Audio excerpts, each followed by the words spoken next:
Hello दोस्तों, voice with Kushwaha channel पर आप लोग का स्वागत है। और आज की कहानी का नाम है स्वीकृति।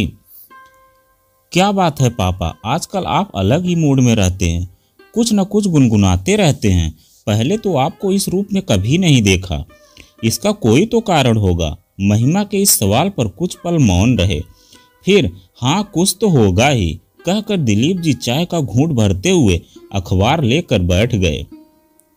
इकलौती बेटी महिमा कब चुप रहने वाली थी। ऐसा कोई वैसा काम मत कर बैठना पापा, अपनी उम्र और हमारी इज्जत का ध्यान रखना। यह उनकी वही नन्ही बिटिया है जिसे पत्नी के गुजर जाने के बाद माता पिता दोनों का प्यार दिया। तब बेटी और नौकरी बस दो ही तो लक्ष्य रह गए थे। पर जब 20 वर्षीय महिमा अनुभव के साथ भाग गई थी, तब भी बिना किसी शिकायत और अपशब्द के बेटी की इच्छा को पूरी करने के लिए बात मान ली और अखबारों में अपील करके प्रसारित करवा दी। 6 दिन बाद महिमा अनुभव को छोड़कर वापस आ गई थी और अपने इस गलत चुनाव के लिए पछताई भी थी। तब शर्मिंदगी से बचने व बेटी के भविष्य के लिए उन्होंने अपना तबादला दिल्ली करा लिया। अब समय का प्रवाह उन्हें 60 वर्ष के पार ले आया था। जीवन यूं ही चल रहा था कि पिछले 2 वर्ष से पार्क में सैर करते हुए रीता जी से उनका परिचय हुआ। उनकी सादगी शालीनता में मधुरता देखकर उनके प्रति एक अलग सा मोह उत्पन्न हो रहा था। रीता जी यहाँ बेटे बहू के साथ रह रही थी। उनका बड़ा बेटा परिवार सहित कनाडा में रह रहा था।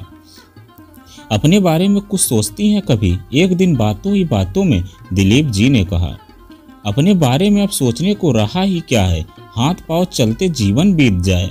कहते हुए रीता जी का चेहरा उदास हो उठा था।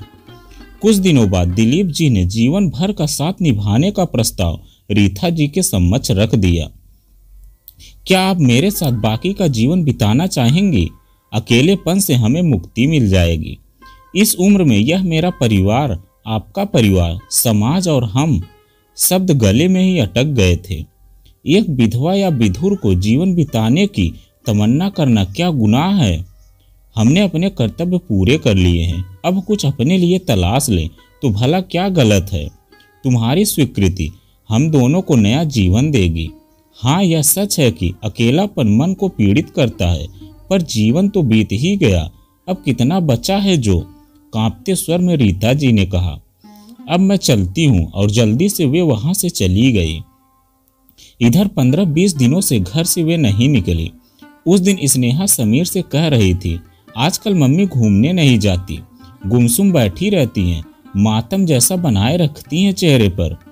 कोई बात नहीं, अपने आप ठीक हो जाएगा उनका मूड।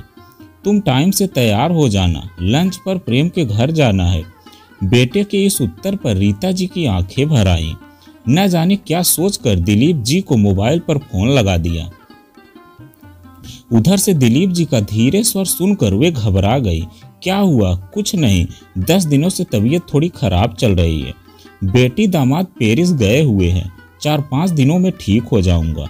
और हल्की सी हंसी से हंस दिए। उस दिन 3 घंटे बाद रीता जी दूध फल आदि लेकर दिलीप जी के घर पहुंच गई।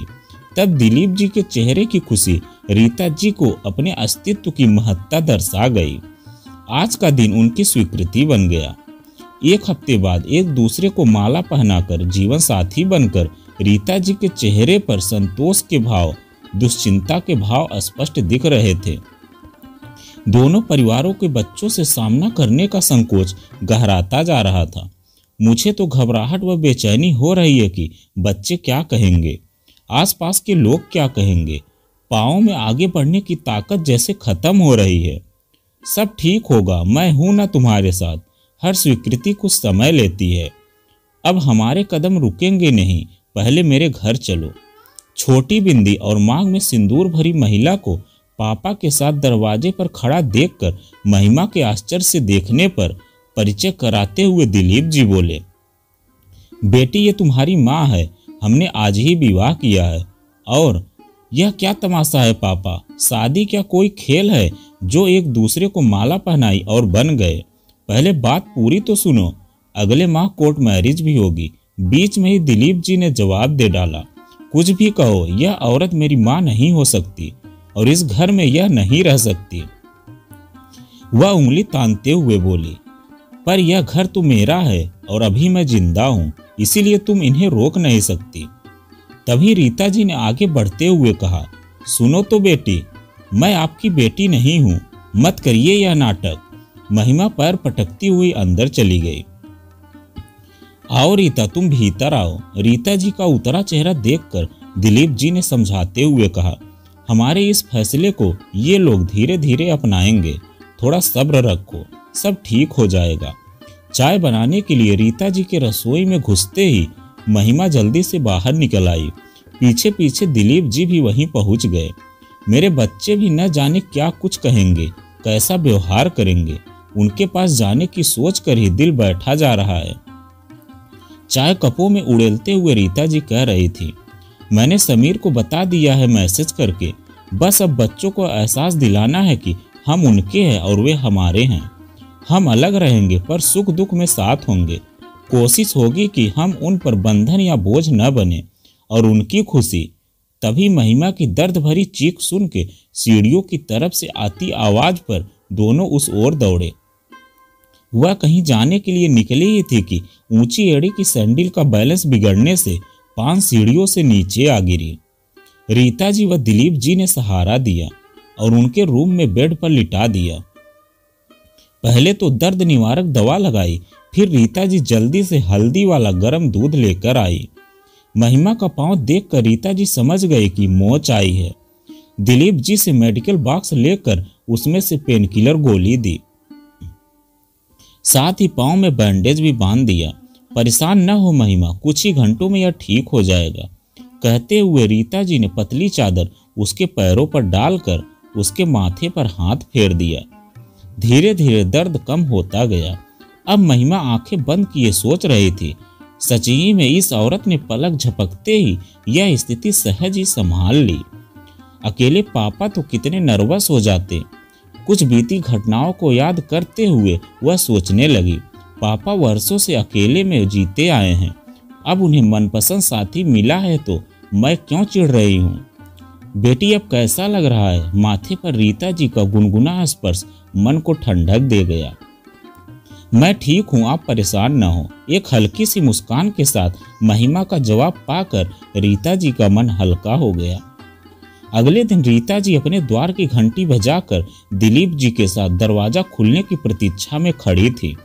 दरवाजा खुला, स्नेहा ने दोनों को एक पल देखा और बिना कुछ कहे भीतर की ओर बढ़ गई। सामने लॉबी में समीर चाय पी रहा था। वह न तो बोला, न उसने उठने का प्रयास किया और न इन लोगों से बैठने को कहा। दिलीप जी स्वयं ही आगे बढ़कर बोले, हेलो बेटे, मैं दिलीप हूँ, तुम्हारी माँ का जीवन साथी। हम जानते हैं कि हमारा यह नया रिश्ता तुम्हें अच्छा नहीं लग रहा, पर तुम्हें अब अपनी माँ की चिंता करने की जरूरत नहीं होगी। हम दोनों बेकार की बातें न करें। हमारे बच्चे, समाज, आसपास के लोग बारे में कुछ तो सोचा होता। इतनी उम्र निकल गई, अब शादी रचाने की इच्छा जागृत हो गई आप लोगों की। क्या हसरत रह गई है अब इस उम्र में। मेरी माँ तो ऐसा सपने में भी नहीं सोच सकती है। यह सब आपका फैलाया हुआ जाल है। क्या इस वृद्धावस्था में यह सब शोभा देता है। देखिए कैसे हम अपने रिश्तेदारों में सर उठाकर जी पाएंगे। क्रोध और तनाव व समीर का चेहरा क्रोधित हो उठा था।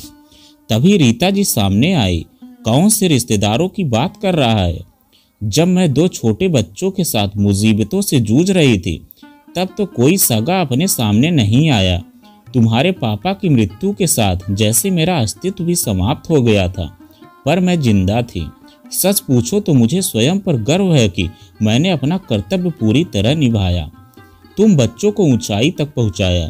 तभी पास रखी कुर्सी खींचकर उस पर बैठते हुए दिलीप जी बोले, तुम्हारा कहना है कि हमारी उम्र बढ़ गई है तो यह रिश्ता हसरतों का नहीं, साथ रहने व संतुष्टि पाने का है।